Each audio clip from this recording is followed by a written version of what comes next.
इस तस्वीर में जो आपको महिला इतनी खुशी से झूमती हुई दिखाई दे रही है कि ऐसा मानो कि वो अपने किसी बहुत खास का, जिससे कि वो बहुत ज्यादा अगाढ़ प्रेम रखती हो अपने मन में, उसका हाथ पकड़ कर ले जा रही हो। दरअसल ये है अरुंधति रॉय। और जो शख्स उनके साथ दिखाई दे रहा है वो है यासीन मलिक। यासीन मलिक एक अलगाववादी नेता हुआ करता था, जो कि हमेशा ही कश्मीर को अलग करने की बातें किया करता था। बाद में उसके ऊपर काफी केसेस भी चले और आज की तारीख में वो जेल में बंद है। उसके ऊपर कश्मीर में कई लोगों को मारे जाने का आरोप भी है। इन्हीं अरुंधति रॉय के ऊपर कल एक फैसला निकल कर आया, जिसमें कि दिल्ली के जो एलजी हैं उन्होंने फैसला सुनाते हुए कहा कि हाँ, अरुंधति रॉय के ऊपर यूएपीए के तहत मामला चलाया जाएगा। यूएपीए के तहत मामला चलने का सिग्निफिकेंस इतना होता है कि इसमें जिस व्यक्ति को सजा होती है उसको पहली बात तो जब मुकदमा चलता है तब बेल नहीं मिल पाती, प्लस जो छानबीन करने वाली पार्टी रहती है, जो भी कोई एजेंसी रहती है, उसको भी चार्जशीट दाखिल करने का पूरा पूरा समय दिया जाता है।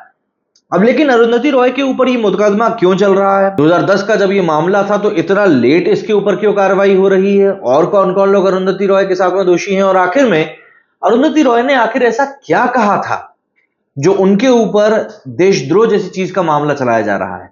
ये सभी चीजों के बारे में बात करने वाले हैं हम लोग आज के इस वीडियो में। तो ये वीडियो खासा इंपॉर्टेंट होने वाला है, तो इसको जरूर पूरा देखिएगा। और अगर ये इंफॉर्मेशन आपको पसंद आती है तो उन लोगों को जरूर भेजिएगा जो अरुंधति रॉय की वकालत करना शुरू कर चुके हैं कि नहीं, अरुंधति के साथ जो हो रहा है वो गलत हो रहा है। दरअसल दिल्ली के उपराज्यपाल वीके सक्सेना ने लेखिका अरुंधति रॉय और कश्मीर सेंट्रल यूनिवर्सिटी में इंटरनेशनल कानून के पूर्व प्रोफेसर रहे डॉक्टर शेख शौकत हुसैन के खिलाफ 14 साल पुराने मामले में गैर कानूनी गतिविधियों रोकथाम अधिनियम मतलब कि यूएपीए की धारा 45 क्लॉज 1 के तहत मुकदमा चलाने की मंजूरी दे दी। दिल्ली के कोपरनिकस रोड स्थित एलटीजी ऑडिटोरियम में 21 अक्टूबर साल 2010 को आजादी द ओनली वे नाम से एक कॉन्फ्रेंस का आयोजन किया गया था, जिसमें कि अरुंधति रॉय और प्रोफेसर शौकत हुसैन ने शिरकत भी करी थी। दोनों उस वक्त उस कॉन्फ्रेंस के दौरान भड़काऊ भाषण देने और कश्मीर को भारत से अलग हिस्सा बताने के आरोपित हैं। इसे लेकर 27 नवंबर 2010 को सोशल एक्टिविस्ट सुशील पंडित ने रॉय और हुसैन पर एक एफआईआर दर्ज कराई थी। उस कॉन्फ्रेंस में शामिल अलगाववादी नेता सैयद अली शाह गिलानी MAR गिलानी कॉन्फ्रेंस के ये एंकर भी थे और संसद हमले के मामले में ये बरी भी हुए थे। इसके अलावा इसमें वरवरा राव सहित कुछ अन्य वक्ता भी शामिल थे। सैयद अली शाह गिलानी और SR गिलानी की अब मौत हो चुकी है।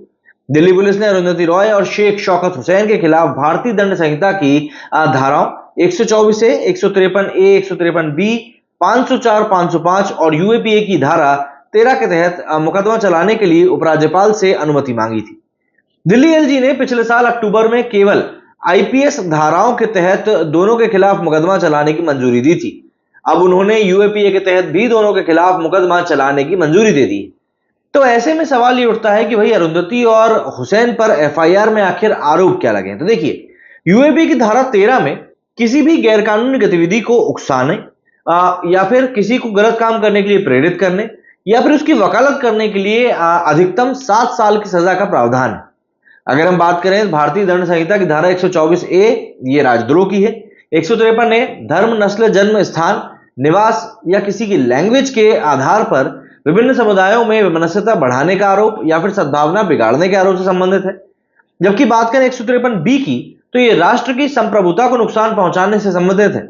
आईपीसी की धारा 504 किसी को जानबूझकर अपमानित करना या उकसाने से रिलेटेड है। वही धारा 505 जानबूझकर शांति भंग करने के इरादे से की गई बयानबाजी से जुड़ी हुई है। ये कॉन्फ्रेंस कश्मीर में एक बहुत ही तीव्र अशांति के दौर के बीच में हुई थी।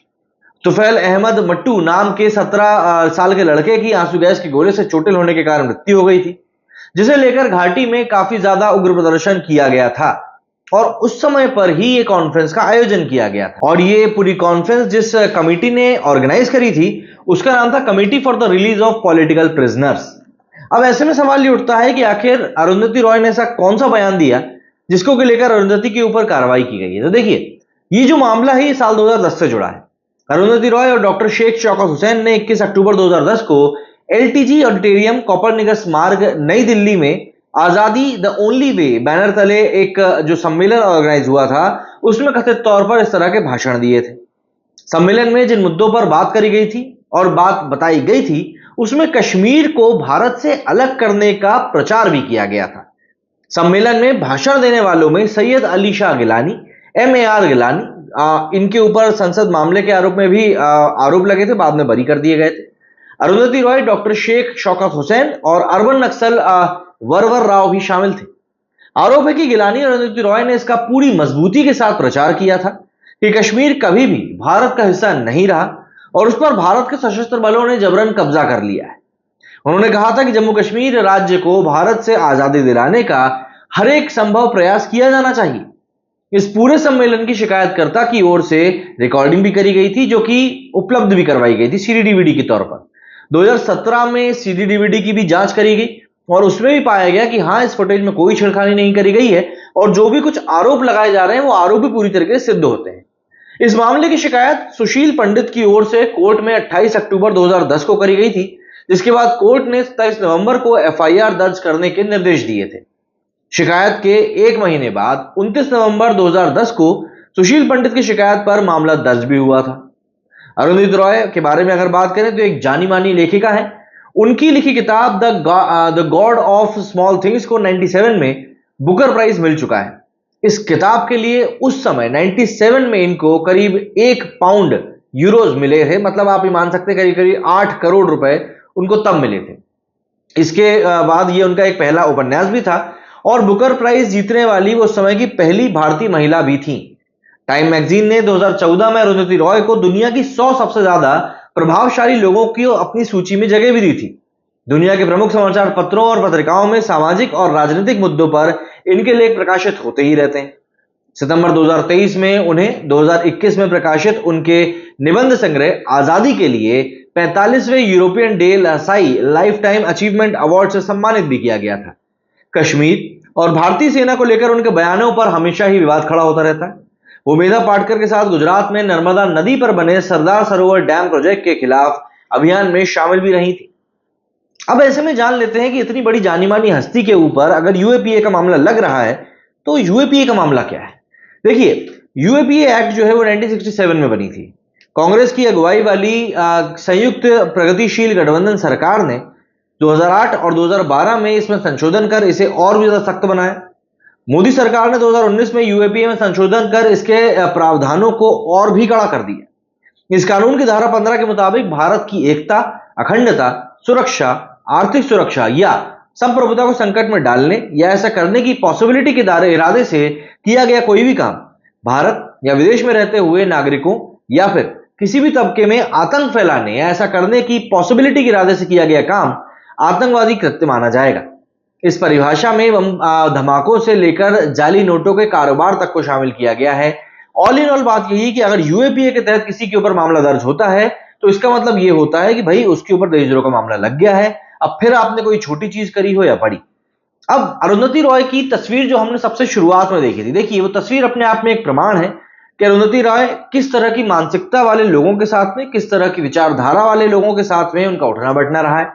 यासीन मलिक कोई ऐसा शख्स नहीं है जो कि भारतीय इतिहास में बहुत गर्व से लिया जाने वाला नाम हो, बल्कि कश्मीरी पंडितों का जो एक्सोडस हुआ था उस समय भी यासीन मलिक के ऊपर कई सारे आरोप लगे थे और वही कारण है कि आज की तारीख में भाई साहब जेल में बंद है। मतलब उस शख्स को भाई साहब कहना भी शायद ये मेरी ही एक, मैं कहूंगा, बड़प्पन है कि मैं उसको ये सब शब्द कह रहा हूं। अरुंधति रॉय के ऊपर ये पूरा मामला लगा है। कई लोग हैं जो इस बारे में पूरी जानकारी रखते नहीं है। आधी अधूरी जानकारी के साथ यदि आप किसी को भी समझाने के लिए जाएंगे तो जाहिर सी बात है आपको दिक्कत होगी ही। तो ऐसे में कोई व्यक्ति यदि आपको सपोर्ट करता हुआ दिखाई दे कि नहीं अरुंधति के साथ में गलत हुआ है तो कृपया करके ये वीडियो या तो उस तक आप पहुंचा दें या फिर जो बातें मैंने आपके साथ शेयर करी हैं अगर आप ध्यान रख सके तो ये बातें आप अपने ही मुखमंडल से उस व्यक्ति को बता दें, जिससे कि सामने वाले के भी डाउट क्लियर हो जाए कि अरुंधति रॉय आखिर चीज क्या है। अब कोर्ट में मुकदमा चल रहा है, अभी कोई सजा नहीं हुई है, LG की तरफ से आदेश दिया गया है, मुकदमा चलेगा, उसके बाद फाइंडिंग सामने आएंगी और फिर नतीजा आएगा, तो इसमें भी और लंबा टाइम लग सकता है। तो ये भी ध्यान रखिएगा कि अभी अरुंधति को सजा नहीं हुई है, बल्कि उनके ऊपर अब मुकदमा चलेगा और मुकदमे में अगर आरोप सही साबित हुए तब उनको सजा होगी। मेरे इस वीडियो में फिलहाल इतना ही। यदि आपके अभी भी कुछ सवाल हैं तो कमेंट सेक्शन आपके लिए खुला हुआ है, कमेंट करके जरूर पूछें। मेरे इस वीडियो में फिलहाल इतना ही। जय हिंद, जय भारत।